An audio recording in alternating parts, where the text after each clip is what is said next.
ఎవరెవరైతే ఇక్కడ హోమకుండాల దగ్గర కూర్చున్నారో వాళ్ళందరికీ అనిపించింది కనుకే కనీసం సంక్షేప రామాయణమైనా మీకోసం చెయ్యాలి అని మన ఆ వన్య సూత్రం చేత మనకి ఆయురారోగ్యాలు, చక్కటి బుద్ధి, చక్కటి బలము, చక్కటి శక్తి, చక్కటి మాటకారితనము, చక్కటి సంకల్ప బలము ఇవన్నీ ఏర్పడతాయట. అందుకోసం ఇవన్నీ ఉన్న హనుమంతుని ఆశ్రయించేటప్పుడు, ఆరాధించేటప్పుడు వన్య సూత్ర అభిషేకం చెయ్యడం అనేది మనకు ఒక సంప్రదాయం. జై శ్రీమన్నారాయణ.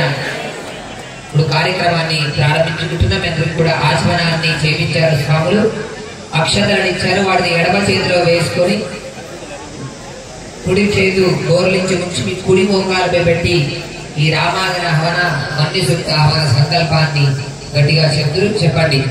ఓం పూర్వోక్త భగవతః దేవదేవోత్తమస్య దేవదేవస్య జగత్కుటుంబినః హనుమత్ సమేత శ్రీరామచంద్ర పూర్వకం ఏవం శ్రీ శ్రీ శ్రీ శ్రీ శ్రీ త్రిదండి దేవనాథ రామానుజ స్వామినః మంగళాశాసన పూర్వకం అస్య భక్తస్య నివారస్య గోత్రోద్భవస్య.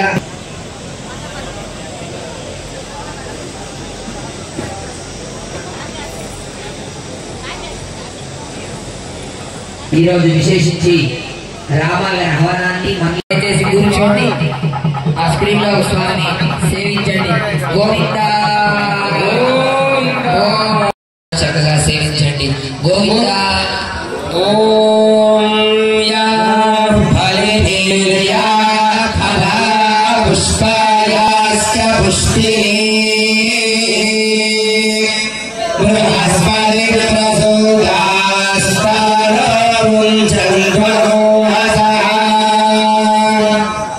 బయటంతా కూడా పూర్తిగా కప్పి ఉంటుంది, కానీ లోపల చక్కటి మధురమైనటువంటి తీర్థం ఉంటుంది. ఇదంతా భగవంతుడి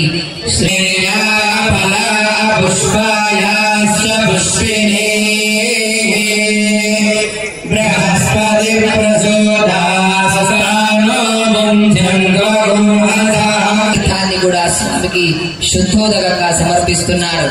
ఓం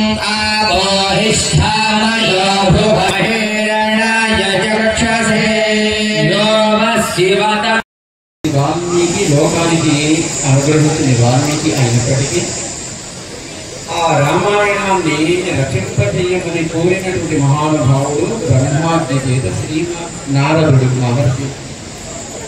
నారద మహర్షి వాల్మీకిని అడిగాడు, ఏమయ్యా ఈ లోకంలో ఉత్తమమైనటువంటి మనిషి కథ ఏదైనా లోకానికి దాన్ని అందిస్తే బాగుంటుంది ఒక గ్రంథ రూపంలో.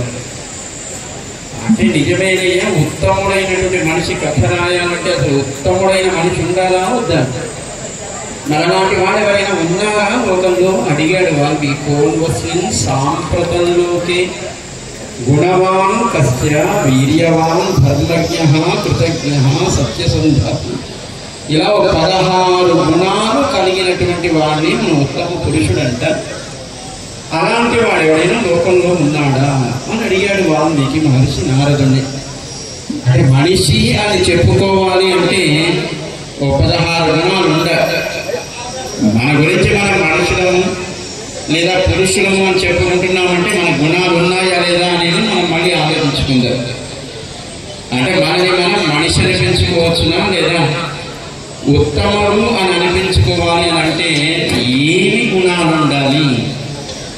ఆ గుణాలను అడిగాడు నారదుడు. ఇలాంటి గుణాలు ఉన్న వ్యక్తి ఎవరైనా ఉంటే ఆయన చరిత్రని లోకంలో చక్కగా నేను గ్రంథస్థం చేసి ఇవ్వడానికి నేను సిద్ధంగా ఉన్నాను. బ్రహ్మ చెప్పాడు కనుక నారదుడు చెప్పాడు. మొదటి సర్గలో శ్రీమద్ రామాయణంలో 101 శ్లోకాలతో ఉండేటువంటి సర్గకి సంక్షేపం రామాయణము అని పేరు. సంక్షేపము సమగ్రము అని 2 పదాలు వాడతారు. సమగ్రం అంటే విస్తారంగా మనకు అన్ని విషయాలు తెలియట. సంక్షేపం అంటే ఆపాత ప్రతిది పైన మనకి ఇది విషయము, దీని సారము ఇది అని మనకి కేవలం దాని అవగాహన కలిగించుట సంక్షేపం. అంటే క్లుప్తముగా అనే పదం కూడా వాడతారు. షార్ట్లీ అని ఇంగ్లీష్లో చెప్తారు. దాన్ని ఎలాబొరేటెడ్ అంటే విస్తారముగా సమగ్రముగా 24,000 శ్లోకాలతో తర్వాత రామాయణం కొనసాగింది కనుక మొదటి సర్గ బాలకాండలో ఉండేటువంటి సర్గ పేరే సంక్షేప రామాయణం. అది అయోధ్యకాండ, అరణ్యకాండ, కిష్కింధకాండ, సుందరకాండ, యుద్ధకాండ, ఉత్తరకాండ అని 7. ఎన్ని? బాలకాండ అంటే రాముడు అవతరించినది, రాముడి వివాహం అయ్యేంత వరకు బాలకాండ. దాని తర్వాత సీతారాముడు కళ్యాణం అయిన తర్వాత అయోధ్యలో చెల్లి ఉండే కాలం అయోధ్యలో ఉన్నారు కనుక దానికి అయోధ్యకాండ అని పేరు. ఆ తర్వాత కైకమ్మ వరాలు అడిగింది. దశరథుడు మాట్లాడకపోయినా రాముడు నాన్నగారు చెప్పారనే భావనతో అరణ్యంలోకి వనవాసానికి బయలుదేరాడు. రాముడు అరణ్యంలోకి ప్రవేశించినది మొదలు ఆ సన్నివేశానికి అరణ్యకాండ అని పేరు. ఆ తర్వాత సీతమ్మని రావణాసుడు అపహరించాడు. సీతమ్మను వెతుకుతూ రామలక్ష్మణుడు వారి సుగ్రీవులు ఉండేటువంటి కోతులు ఉండేటువంటి కిష్కింధకి చేరుకున్నారు. అక్కడికి చేరినది మొదలు వారి సంహారము, సుగ్రీవుడితో మైత్రి, ఆ తర్వాత సీత అన్వేషణం వరకు జరిగేటువంటి సన్నివేశానికి కిష్కింధ కాండ అని పేరు.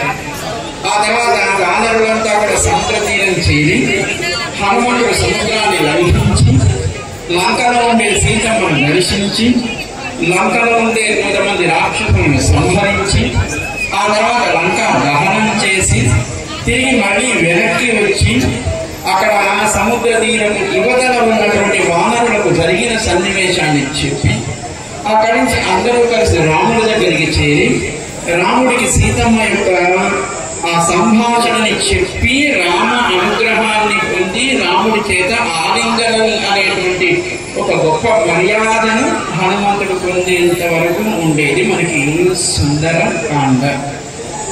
ఆ తర్వాత